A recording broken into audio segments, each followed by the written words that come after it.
Well, hello, everybody. Welcome to our Start or Sit podcast. Again, our weekly podcast here, Start or Sit. We're going to talk about the previous week's NFL injuries, and you may have one of those injured players in your fantasy football league, and you need to know if they are going to start or sit. You have to prepare your roster. And with us today, again, always, is Dr.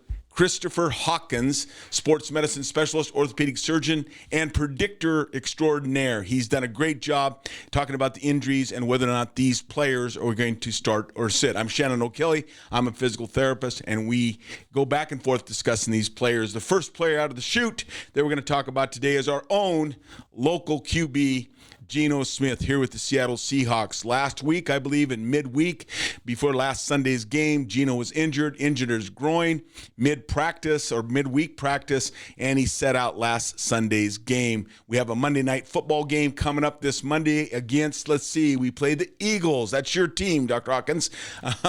And what do you think? What do you think about Geno Smith? Groin tear, groin injury.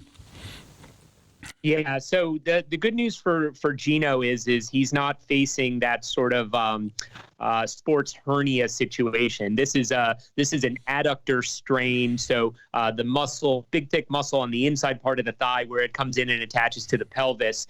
He has a strain of that muscle, but no tear. And so I think they erred on the side of caution. You know, they knew it was going to be a tough game last week, kept him out, but apparently he's been able to practice this week, and the expectation is that he will be able to play, especially given that it's the game flexed to Monday night. So as you mentioned, my family are pretty ardent Eagles supporters. So I don't know if they're happy or sad that Geno's coming back, because I know Geno's had an up and down year. But I think most of them would be happy if anybody's missing from the starting lineup for the Seahawks. Yeah. So I mean, what we're saying here, what we're thinking is this is basically a 2-week type healing process. From what we've heard, obviously the game is Monday night, so he has a couple extra days of rest. I don't think they practiced until last Thursday, or yesterday, I should say Thursday.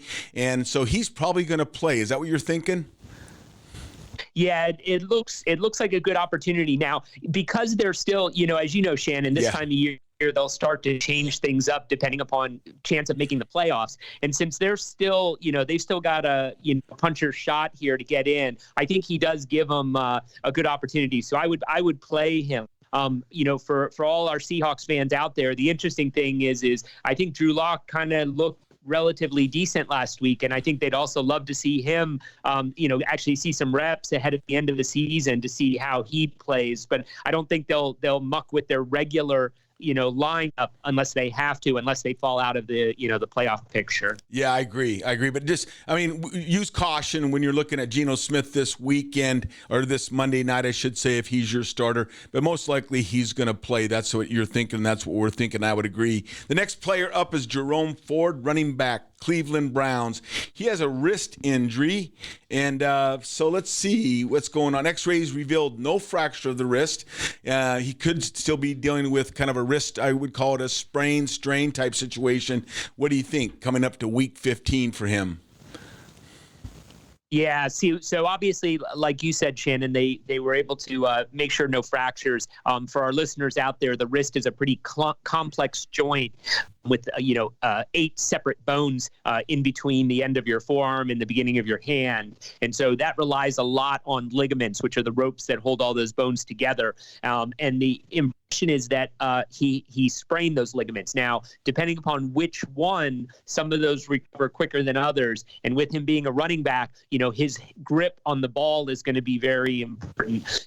So I think the expectation is that he is going to practice, but as always, the concern is simple things like ball security, and being able to not, end up hurting his fantasy numbers if that happens. But I do believe he is expected to play for the Browns this week, and will be a go-to if he's on your roster. So this is one of these low-grade ligamentous sprains in the wrist. They can probably tape it up, put some type of splint or stabilization device on it, but keep an eye on him. He will probably play, but keep a watch, because we want ball security with him. Is that fair to say right there? Yep, I would play him. Yes. Play him. There you go. Good. This is a wrist injury, but this is not like the Joe Burrow's wrist injury where Joe Burrow's actually had a ligamentous tear that needed to have surgical intervention. That's the difference. This is just a ligament sprain that will heal with time. Okay? All right? Yeah, next. Thank you. Next player up is Justin Jefferson. This guy, has he played? I mean, if I remember right, we talked about Justin Jefferson like 8 weeks ago. He sustained, I believe, a hamstring strain, and he was out for about 7 weeks. I'm surprised to see him here now with a chest injury. What's going on here? Well, he had one of those coming across the middle of the field and got sort of tagged by the defender. Got hit pretty hard, and to the point where we're concerned enough that he went to the hospital to have X-rays done to make sure he didn't have any rib fractures or any evidence of a collapse of part of his lung, which can sometimes happen. I guess he was in a lot of discomfort, but luckily neither of those things had happened. So he is dealing with that sort of chest injury, that rib contusion that we've talked about in the past, especially with the quarterbacks. But the expectation is that he is going to be a play. I kind of chalk this up to he wasn't used to taking a lot of contact after being out so many weeks and, got tagged pretty hard. But I think he will be a play. He's always super valuable. Their quarterback situation's a bit in flux there, so that may affect his numbers. But he has such an upside. I would start him. Yeah, start him. Keep an eye on it. He did say, I think he came out and said he's definitely looking forward to having a great game this week. They play the Bengals. I think that's a little bit of a Midwest rivalry right there. So Justin Jefferson will be a play at wide receiver for the Minnesota Vikings this week 15. The next one, I love to watch this guy. This guy's an incredible. He's like the ever-ready buddy. I mean, he just goes and goes and goes. This is Isiah Pacheco, running back, Kansas City Chiefs. Boy, he's got one of these tough ones too. They're calling it a shoulder contusion. It's not considered long term, but he's not going to land on IR. They're saying, but he's not practicing as of Wednesday, I think. And what do you think about his shoulder contusion, Isiah Pacheco? Yeah. The thing about Pacheco, just like you said, he is a hard-running guy, and people really love to see him. I kind of feel like he's a new iteration of Marshawn. He's kind of bringing the Marshawn back into the league. The problem for Pacheco, they're listing it as a contusion, but this is the same shoulder that he missed out last year because he tore the labrum in this shoulder as well. Right. So. So this is one of those ones. I think the concern is that is this an aggravation? He ended up having surgery to repair the labrum, but sometimes if you start to get this sort of recurrent pain, what you might worry is he starting to damage something a little bit further?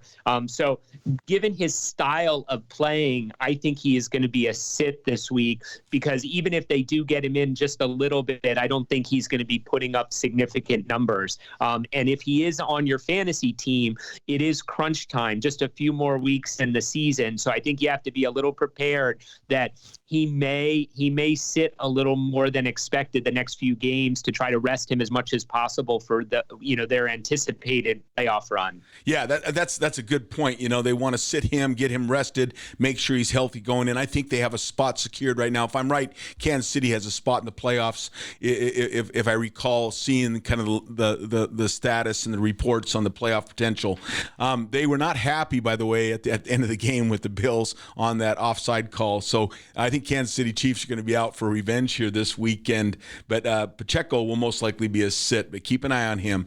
Tyreek Hill, man, this guy, another guy that's just amazing to watch. He is so fast. Wide receiver, Miami Dolphins. They lost to the Titans, and I watched that game, and it seemed like they were playing him modified. He was sitting in, but apparently he's had this long-standing, what they're calling an ankle sprain, and he played last game. What about this weekend? Yeah, they definitely have classified as a low ankle sprain, so not one of those ones to affect that stability of the lower leg.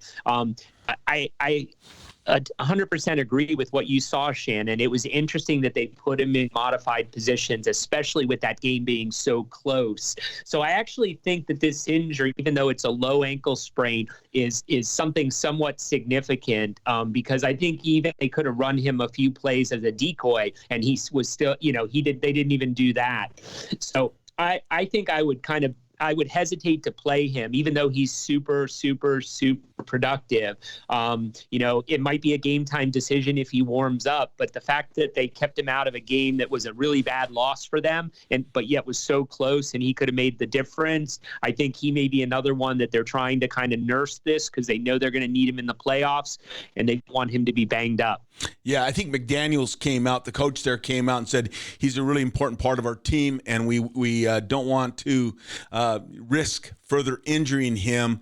So I would agree with you. He is probably going to be a sit this weekend and get him healthy for the playoff run and et cetera, et cetera. It is week 15, so we're getting towards the end like you mentioned earlier. Okay, here's I added this one on. I just realized that this guy, A.J. Dillon, Packers. I think the Packers are still in the hunt, as a wild card maybe, and he is a very important running back for them.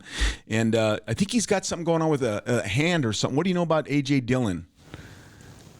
Yeah, so he ended up with a thumb fracture. Okay. They've been a little hush-hush about it, but he actually fractured it during the game and continued to play. So his injury was early on, and he did actually finish out the game with the thumb fracture. It's also been clearly identified that unlike Jonathan Taylor, who had thumb surgery a few weeks ago, that it does not look like there's going to be any surgery for AJ. So our assumption is that this is a stable fracture in his thumb, probably does not involve the ligament attachments like Jonathan Taylor's.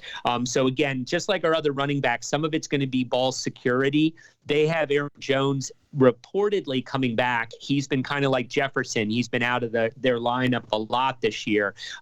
So they'll have somebody coming back to split time with him. So I do believe A.J. Dillon is going to be a start, but he might be affected a little bit from fantasy with regards to his productivity. But the idea is he's going to be splinted and playing with splint, protecting his thumb. Yeah, okay. I know they already played, but I just want to check your thoughts on, they played last night, got beat pretty bad. But, we've watched Justin Herbert here, quarterback for the Chargers. If you have him on your fantasy football team, I think he is done for the season. At least I heard he's going on IR because he had a fractured index finger. And this sounds like something fractured and needing surgery. Is that what do you know anything about that? Yeah, it's apparently an avulsion injury for one of the tendons attaching. Okay. And so, it was one of those ones, if you saw it, I believe it was a player or a helmet that he hit on coming through. And, the typical thing where he looked down at his hand and sort of said it didn't feel right. And you saw him looking at his hand. And a lot of times what they'll end up with is, depending upon whether it's a flexor or an extensor tendon injury, if it pulls off with a small fleck of bone, they're going to want to fix that, especially on his throwing hand, the ability to kind of control the ball, to grip it well, to spin it well. So it is a very successful surgery. It should not affect him next year, but he is finished for the season. Yep. So if you were hoping to have him be productive, after watching the guy that they brought in to play for him, I think you got to look elsewhere. Wow.